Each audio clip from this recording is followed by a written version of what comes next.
જે ગુજરાતથી પહેલગામ ફરવા ગયા હતા તેમને આ આતંકીઓએ આચર્યા હતા અને આચર્યા સમયે તેમને આતંકીઓએ શું કહ્યું હતું, ગોળીબાર કેવી રીતે થયો હતો, તેમનો પહેરવેશ કેવો હતો, તેમના હાથમાં બંદૂક કઈ હતી, તે મુદ્દે આ ગુજરાતના લોકો જે અત્યારે આતંકી હુમલામાં બચીને આવ્યા છે તેમના પ્રત્યક્ષદર્શી શબ્દો આપણે સંભળાવવા છે।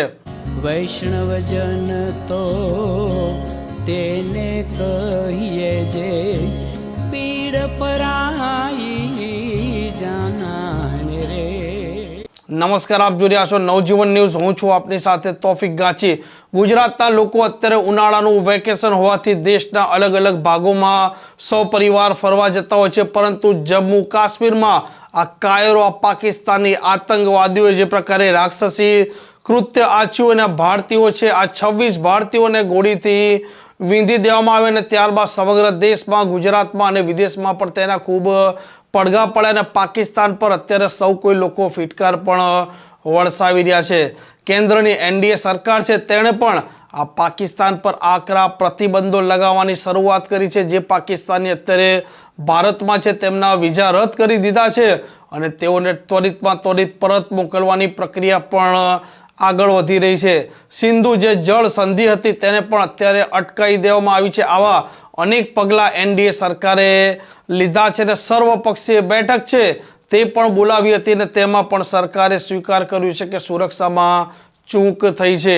ગુજરાતમાંથી જે લોકો આ પહેલગામ ફરવા ગયા હતા તે સમયે આ આતંકીઓએ આ ગુજરાતના લોકોને રોક્યા અને કેવી રીતે ગોળીબાર થયો તેના તે પ્રત્યક્ષદર્શી સાક્ષી છે અને દરેકે દરેક શબ્દો તે અત્યારે કહી રહ્યા છે। કંઈ નહીં, અમે લોકો પહેલા નીચે હતા તો ત્યાંથી અમે સીધા ઉપર ગયા ખચર પર, ઘોડા પર। પછી ઉપર હજી અંદર એન્ટર જ થયા હતા, ટિકિટ લીધી, ફોટો પાડતા હતા। હજી 2 મિનિટ થઈ તો 2 થી 3 ગોળીનો અવાજ આવ્યો તો અમને કંઈ ખબર નહોતી કે શું થાય છે। અમે બધે જોયું, પછી અચાનક જ પાછળ, અમારી પાછળની સાઈડથી સાવ નજીકથી જ 2 થી 3 આતંકવાદી આવ્યા અને સીધી ફાયરિંગ કરવા લાગ્યા। કોઈને બી મારવા, અમને કોઈને પૂછતા એવું નથી જોયું કે કંઈ એને પૂછે છે તમારો ધર્મ કે એવું મેં તો નથી જોયું। અમને પહેલાં એવું લાગ્યું કે આર્મીવાળા છે, ફાયરિંગ થતી હતી તો અમને એમ થયું કે એ આર્મીવાળા છે। જોયું તો એ કોઈને બી મારવા લાગ્યા હતા અને કંઈ બીજું કંઈ પૂછતા નહોતા અને કોઈ આર્મીવાળું કે કોઈ સિક્યોરિટી ત્યાં હતી જ નહીં।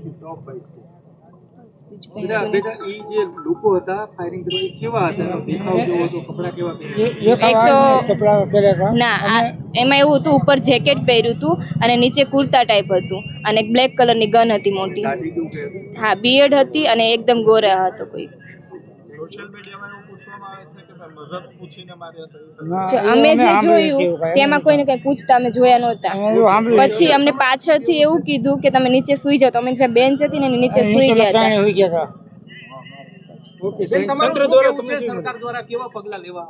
ત્યાં તો એવું કે છે કે 12 તારીખે કંઈક 4 પાકિસ્તાની ત્યાં પહેલાં પકડાણા હતા, તો ત્યાં આર્મી વાળા કેમ નહોતા? કેમ સિક્યુરિટી ત્યાં નહોતી? ત્યાં હોવી જોઈએ ને। અમે 22 તારીખે સવારમાં આપણે કાશ્મીરથી પહેલગામ જવા નીકળ્યા, એટલે 2 વાગે ત્યાં પહોંચી ગયા। 2 વાગે પહોંચી ગયા એટલે બધાય ઘોડેસવાર, બધાય ઘોડા જેને ખસ્સર કહેવામાં આવે એની માથે બધાય માનો 12 જણા, અમારા 20માંથી 12 જણા ત્યાં ગયા। હવે 12 ગયા, એ બધા ગયા એટલે અમે 8 જણા છે ત્યાં બગીચામાં બેઠા હતા, ઉંમરલાયક હતા એ। એટલે પછી 12 જે ગયા હતા એમાંથી અમને 3 વાગે, 3:30 વાગે, 3:45 અરસામાં ખ્યાલ આવ્યો કે અહીંયા આતંકવાદીએ હુમલો કર્યો છે। એટલે એ ખરેખર અમને બહુ દુઃખ લાગ્યું છે અને આતંકવાદ ક્યારે નાબૂદ થશે એ તો હવે ભગવાન જાણે। આમાં તમારા પરિવારના સગા સંબંધી લોકો પણ ઇજાગ્રસ્ત થયા છે। હા, એ તમને ખબર પડી ત્યારે તમારી શું સ્થિતિ હતી? તમે અમે તો હિંમત હારી જ ગયા હતા, કારણ કે સમાચાર મળ્યા અમને કે ભાઈ ત્યાં આવી રીતે થયું છે।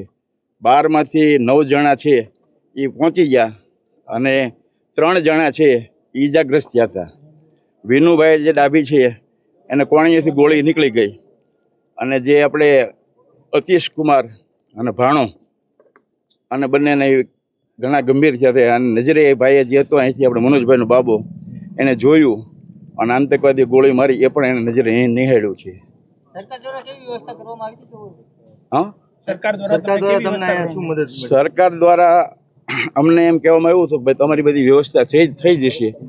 અમે શ્રીનગરની અંદર રાતના 8 વાગ્યા સુધી હતા અને પછી અમે હોટેલે ત્યાં હતી. પણ વ્યવસ્થા થઈ હતી ને? હા, થઈ ગઈ હતી, ફર્સ્ટ ક્લાસ. ભલે બીજા છે 4-5 બોલો.